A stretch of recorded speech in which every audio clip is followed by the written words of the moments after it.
بهم ولا يتكلم أحد بموت رسول الله إلا ضربته. جئتك أؤمن بالله وبرسوله وبما شئت به فقد أعذرت إليكم وأعذرتموني.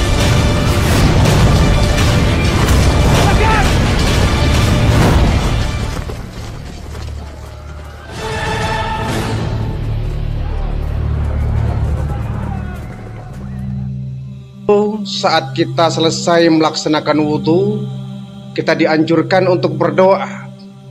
Allahumma ja'alni minat tawwabina waj'alni minal mutahhirina waj'alni min ibadikas salihin. Ya Allah, jadikanlah aku sebagai orang-orang yang bertaubat. Waj'alni minal mutatahhirin. Jadikan aku sebagai orang-orang yang mensucikan diri. Waj'alni min ibadikas salihin. Dan jadikanlah aku sebagai orang-orang hamba-hambamu yang soleh. Jadi taubat ini merupakan usaha kita untuk menghilangkan dosa-dosa yang kita perbuat. Kata baginda Rasul, at-taibu minadz-dzanbi kama la dzanbalah. Sesungguhnya orang yang bertaubat itu kama la dzanbalah, seperti orang yang tidak berdosa. Orang yang bertaubat itu seperti orang yang tidak punya dosa. Artinya dia dikembalikan dalam posisi yang nol, posisi yang kosong, di mana kita berangkat dari sebelumnya kita tidak berdosa. Jadi Allah hapus dosa-dosa orang yang bertaubat. Sebaliknya kata baginda Rasul, at-taibu minadz-dzanbi wa huwa muqim. Barang siapa orang yang bertaubat tapi dia masih saja tetap aja melakukan perbuatan dosa itu, wa huwa kal mustazzi bi rabbih. Dia seperti ngeledek, seperti mempermainkan Tuhannya. Dia ngeledek Allah. Kemarin dia berbuat dosa, kemudian dia bertaubat, berdosa lagi, bertaubat lagi. Ini kan namanya ngeledek. Allah sudah mengampuni dosa orang-orang yang bertaubat. Semestinya kita pertahankan taubat kita. Jangan sampai ke hari ini kita bertaubat, besok kita ulangi lagi. Maka syarat diterimanya satu taubat adalah setelah dia menyesali segala perbuatannya, dia juga berusaha untuk menghindari agar jangan sampai perbuatan yang sama diulang kembali. Allah Subhanahu wa ta'ala tidak pernah pelit untuk memaafkan kita.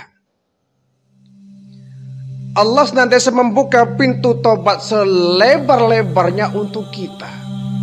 Tinggal kitanya mempergunakan tidak kesempatan yang Allah berikan itu. Kalau kemudian kita lalai dengan dosa-dosa kita, lalai dengan taubatnya, maka Allah juga akan melalaikan dia. Selama jasad masih terkandung nafas, ya, ruh masih berada dalam tubuh kita, semasa itu pula Allah akan senantiasa mengampuni dosa-dosanya. Walaupun dosa kita sampai seperti buih di tengah lautan, bahkan sampai membumbung sampai ke langit, tapi kalau kita bertaubat, Allah tidak akan menutup pintu taubat kita, kecuali kalau kita sudah berada dalam kondisi sakaratul maut. Nah, dalam hal ini ada satu kisah yang mungkin bisa kita jadikan sebagai iktibar. Diceritakan oleh baginda Rasulullah sallallahu alaihi wasallam bahwa di zaman dahulu kala ada orang yang memiliki dosa yang sangat banyak, ya. Biangnya orang jahat barangkali, ya. Biangnya penjahat, ya. Dosa sudah kelewat banyak dia. Mabuk-mabukan hampir setiap hari, ya. Bahkan dia suka pesta-pesta. Dan dia uniknya pernah membunuh orang dengan jumlah yang fantastis. Dia membunuh orang sebanyak 99 orang semasa hidupnya tuh. Luar biasa. Menghabisi nyawa orang nggak tanggung-tanggung 99 orang. Ini kan sudah biangnya preman ya. Biangnya penjahat ini. Tetapi satu hari Allah memberikan hidayah kepada orang ini. Kemudian terbesit rasa ingin bertaubat. Dia jenuh dengan dosa-dosa yang dia perbuat. Dia capek dan dia ingin segera memperbaiki diri. Dia ingin bertaubat kepada Allah. Akhirnya satu hari ini orang mencari seorang rahib ya, seorang katakanlah ulama lah ya, seorang kiai kalau zaman sekarang. Dia mencari seorang kiai, seorang pendakwah, seorang ulama yang dia ingin berkonsultasi. Dicarilah seorang kiai, dapat ya. Dia menghadap ke kiai, kemudian dia ngobrol. Pak Kiai, iya. Saya datang ke sini ingin berkonsultasi. Boleh, ada apa? Pak Kiai, mungkin jujur ya, saya ini orang paling kotor mungkin ya. Saya mungkin orang yang paling banyak dosanya di permukaan bumi ini. Saya orang yang paling parah. Saya orang yang paling banyak kesalahannya di mata Allah mungkin. Lalu mau apa kamu? Saya ingin bertaubat kepada Allah. Memangnya dosamu sebanyak apa? Pak Kiai, pokoknya semua dosa sudah pernah saya lakukan. Bahkan Kiai jangan kaget. Saya sudah pernah membunuh orang sebanyak 99 orang. Ini sang Kiai kaget. Astagfirullahaladzim. Kau ini manusia apa iblis? Kau sungguh biadab. Dosamu kelewat banyak. Kau punya hati atau tidak? Kau punya otak atau tidak? Kau sudah berbuat dosa semakin banyaknya. Taruh di mana pikiranmu? Itu dia Pak Kiai. Saya menyesal. Saya ingin bertaubat kepada Allah. Waduh, repot ini sih. Repot bagaimana? Dosamu kelewat banyak. Repot ini sih taubatnya. Ya tapi kan saya ingin memperbaiki diri Pak Kiai. Kira-kira menurut Anda, menurut Pak Kiai, saya kalau taubatnya diterima atau tidak? Kayaknya sulit kamu itu. Sulit Pak Kiai? Iya. Kenapa Pak Kiai? Ya Anda ini manusia biadab. Anda tuh orang yang paling kurang ajar. Anda orang yang paling banyak dosanya. Membunuh orang gak tanggung-tanggung 99. Ini kan sudah kebiadaban yang luar biasa. Percuma dah kamu taubat juga. Terlalu banyak dosamu. Kamu ini biadab. Kamu tuh iblis bukan manusia. Dosa kelewat banyak. Taubat tuh gak bakal diterima dah. Jadi omong seperti ini ditunjuk-tunjuk. Ini preman, namanya juga preman ya. Sudah niat baik ingin bertobat, malah ditunjuk-tunjuk, malah dihina, malah dicaci. Ya marahlah dia ya. Marah dia, sudah niat-niat ingin berbuat baik, malah dihina, direndahkan. Bukannya diberikan motivasi, malah justru direndahkan. Marah ini preman, cabut pedang yang dia miliki. Ini kiai dibabat langsung. Dipenggal kepalanya ini sama preman ini. Ini kiai nggak punya hati nurani, kiai nggak punya perasaan. Saya ingin bertaubat, bukannya didukung, malah dihina begini. Ini kiai kurang ajar. Kiai model apa ya ini? Saya bunuh saja nih kiai. Dibunuhlah sang kiai tadi. Akhirnya yang dia bunuh bukan lagi 99, sekarang genap 100 orang dia bunuh. Setelah membunuh sang kiai ini, dia pun bergegas pergi dengan niat ingin mencari kiai berikutnya. Siapa tahu dia nemu orang yang bisa memberikan pencerahan, bisa memberikan nasihat. Dia pacu kudanya, untuk mencari lagi seorang kiai, nemu lagi. Bertemu lagi dengan seorang rahib, seorang kiai, seorang ulama. Coba dia sudah wanti-wanti, pokoknya ini kiai ini kalau ngomongnya macam-macam lagi saya habisi lagi ini. Dalam hatinya itu. Datanglah Pak Kiai, iya. Saya datang dari kampung yang jauh, iya. Ada apa Mas? Saya ingin berkonsultasi. Konsultasi? Boleh, ada apa? Begini Pak Kiai, Anda jangan kaget ya. Kaget apa? Ya kaget kalau nanti saya ceritakan bahwa betapa rusaknya saya ini. Oh, ceritakan sajalah kenapa. Saya ini sudah banyak dosanya Kiai. Semua dosa sudah saya lakukan Kiai. Minuman keras sudah hampir tiap hari saya minum. Perbuatan jahat semua sudah saya lakukan. Bahkan barusan Kiai, saya telah membunuh salah seorang Kiai. Kau bunuh seorang Kiai? Iya, kenapa dia bunuh? Saya mau taubat ya. Cuma dia bukannya ngasih peneduh jiwa, memberikan nasihat yang baik, dia malah mencaci maki saya bunuh sekalian. Jadi berapa orang yang sudah kamu bunuh? 100 orang Kiai. 100 orang? Iya. Lalu kamu bangga? Tidak Kiai, aku menyesal.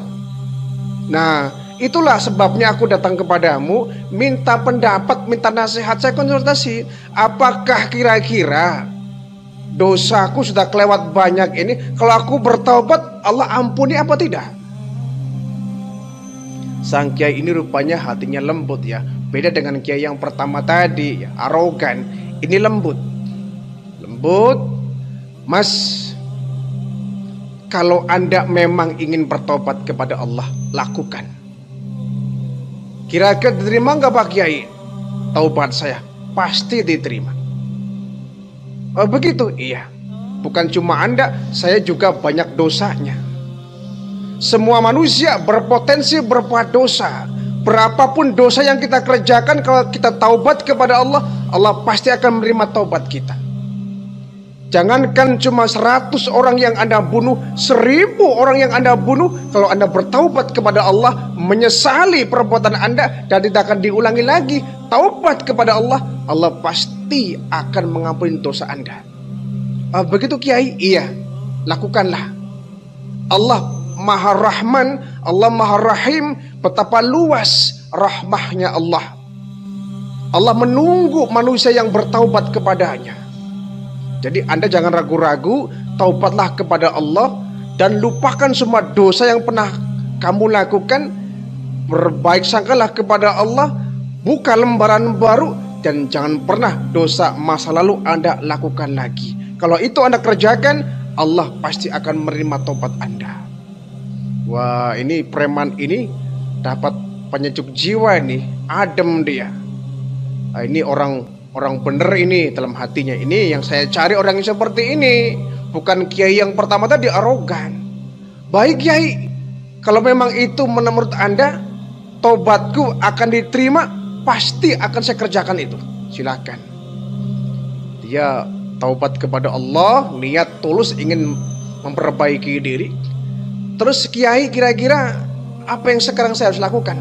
Nah, kau bertaubat, pergilah kau ke sana. Di kampung situ ada tempat ibadah. Di sana banyak orang ramai tiap hari melaksanakan ibadah. Pergilah kau ke sana, sujud di hadapan Allah, bertaubat. Pasti taubat Anda diterima oleh Allah Subhanahu wa taala. Baik Kiai, terima kasih Kiai. Saya akan ke sana, saya akan sujud, akan taubat, akan minta ampun kepada Allah. Dan saya berjanji saya akan memperbaiki diri. Terima kasih Kiai. Iya ya, silakan kau. Pergilah, taubatlah kepada Allah. Wah, ini girang betul nih preman. Girang betul ya. Dia langsung bergegas, lompat ke kudanya, dipacu kudanya, ingin segera menuju ke satu kampung yang di sana ada tempat ibadah. Dia pacu dengan cepat kudanya. Tetapi sayang, belum sampai dia ke tempat ibadah yang dia tuju, di tengah-tengah jalan Allah Subhanahu wa taala mencabut ruh si orang jahat ini, preman yang mau bertobat ini. Matilah dia, meninggallah dia di tengah jalan.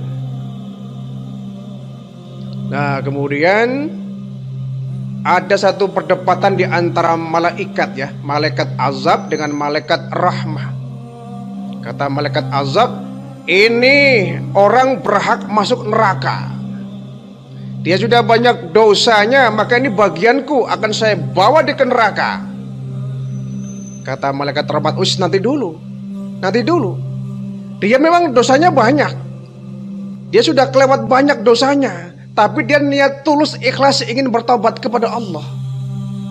Iya, tapi kan dia belum nyampe ke tempat ibadah yang dia tuju. Biarpun, walaupun dia belum nyampe, tapi hatinya sudah tulus ingin taubat kepada Allah, maka dia gak berhak masuk ke neraka. Pantasnya dia masuk ke surga. Oh, gak bisa, dia udah banyak dosanya, 100 orang dia bunuh. Biarpun dia bertobat, tapi dia belum beribadah, belum ada kebaikan yang dia lakukan. Kata malaikat rahmat, kata siapa?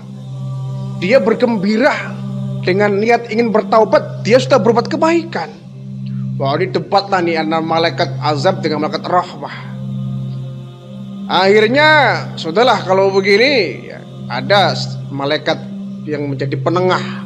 Kalau begini emang nggak ada ujung-ujungnya, kita ukur saja nih. Ukur bagaimana? Ya ukur, kalau tempat dia mati di TKP-nya misalkan ya, TKP ya, tempat kejadian perkara, di tempat dia meninggal dunia itu lebih jauh ke tempat ibadahnya, berarti dia berhak untuk masuk ke neraka. Tapi kalau tempat meninggalnya dia lebih dekat kepada tempat ibadah yang dia tuju, maka dia berhak mendapatkan ampunan dari Allah dan dia berhak mendapatkan surga. Baiklah kalau begitu, diukurlah ya, diukur dari tempat kejadian perkara lebih jauh mana. Ketika diukur ternyata lebih dekat menuju ke tempat ibadah daripada rumah sang kiai tadi. Dia lebih dekat ke tempat ibadah jaraknya, maka keputusan sudah ditetapkan bahwa dia mendapatkan ampunan dari Allah dan dia berhak mendapatkan surga. Kenapa? Dia lebih dekat kepada tempat ibadah. Akhirnya ya Allah memberikan satu keputusan bahwa sang preman ini, sang penjahat ini, karena dia tulus ingin bertaubat kepada Allah, ingin memperbaiki kesalahannya, maka dosanya diampuni oleh Allah Subhanahu wa Ta'ala. Jadi inilah bukti bahwa walaupun dosa kita setinggi langit membumbung sampai ke angkasa, tapi rahmat Allah, pintu taubatnya Allah lebih lebar ya, lebih besar daripada dosa yang kita perbuat. Sebab itu janganlah kita berputus asa dari rahmat Allah. Yang berputus asa dari rahmat Allah iblis ya. Iblis ini adalah contoh makhluk yang dia berputus asa dari rahmat Allah. Andaikan dulu ketika Nabi Adam dan iblis sama-sama diusir, seandainya iblis gak menunjukkan kesombongannya, dia bertobat kepada Allah, menyesali perbuatannya, ya pasti Allah mengampuni iblis sebagaimana Nabi Adam. Tapi tidak ya, iblis gak merasa bersalah, dia tetap sombong. Akibatnya apa? Iblis divonis menjadi penghuni neraka untuk selama-lamanya. Tidak dengan Nabi Adam. Nabi Adam dia menyesali perbuatannya, dia bertobat kepada Allah, menangis sujud di hadapan Allah, ya Allah terima taubatnya. Ini bedanya. Kenapa iblis dilaknat, Adam diampuni. Maka janganlah kita, sebanyak apapun dosa yang kita perbuat ya, jangan kemudian kita menyerah ya. Saya mah kayaknya gak bakal diampuni dosanya ini. Saya dari muda sampai setua ini gak pernah sholat. Saya dari muda sampai setua ini gak pernah taubat. Saya dari muda sampai setua ini tiap hari hampir sering menenggak minuman keras. Saya dari muda sampai setua ini hobi main judi. Kayaknya kalau saya taubat, apa iya Allah akan mengampuni ya? Jangan pernah kita ada punya perasaan seperti itu. Namanya kita putus asa dari rahmat Allah. Sekali lagi, Dosa kita yang sampai membumbung ke langit pun seisi bumi, seumpama ya, dosa kita seisi bumi, tapi rahmat Allah lebih besar daripada dosa-dosa kita. Kalau kita bertobat kepada Allah, pasti Allah akan mengampuni dosa kita dengan syarat kita masih dalam kondisi hidup. Tapi kalau kita sudah dalam kondisi sakratil maut, disitulah pintu taubat ditutup oleh Allah Subhanahu wa Ta'ala.